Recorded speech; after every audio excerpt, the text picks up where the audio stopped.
కొన్ని విషయాల్లో బాలకృష్ణ తీరు కాస్త విపరీతంగా ఉంటుందన్న విమర్శుంది. ఆయన తీరుపై కొందరు చెప్పే మాటలు భిన్నంగా ఉంటాయి. అయితే ఆ మాటలకు తగ్గట్లే కొన్నిసార్లు ఆయన ప్రవర్తన ఉండటం మర్చిపోకూడదు. ఆయనకు దగ్గరగా వెళ్లిన వారిపైన అభిమానంతో బాలకృష్ణను ముట్టుకునే ప్రయత్నం చేస్తే ఆయన విపరీతమైన ఆగ్రహాన్ని ప్రదర్శిస్తారని చెబుతుంటారు. తనదైన ప్రత్యేక ధోరణితో వ్యవహరించే బాలకృష్ణ రాజకీయ విషయాలకు సంబంధించి ఆచితూచి వ్యాఖ్యలు చేసేవారే తప్పించి వివాదాస్పద వ్యాఖ్యలు చేసింది కనిపించదు. తాజాగా అందుకు భిన్నంగా ఆయన మాటలు ఉండడం ఆసక్తికరంగా మారింది.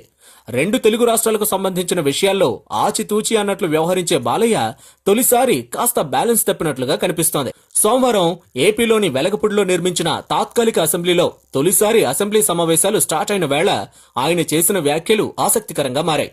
తెలంగాణ రాష్ట్ర ముఖ్యమంత్రి కేసీఆర్ కు కాలిపోయేలా ఆయన మాటలు ఉన్నట్లుగా చెబుతున్నారు.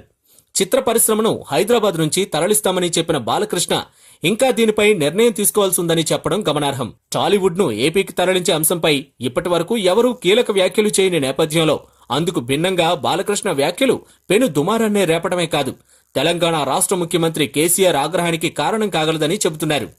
బాలకృష్ణ పట్ల సానుకూలంగా వ్యవహరిస్తారన్న పేరున్న కేసీఆర్ తాజా వ్యాఖ్యల నేపథ్యంలో రానున్న రోజుల్లో అతనిపై ఫైర్ కావడం ఖాయమంటున్నారు.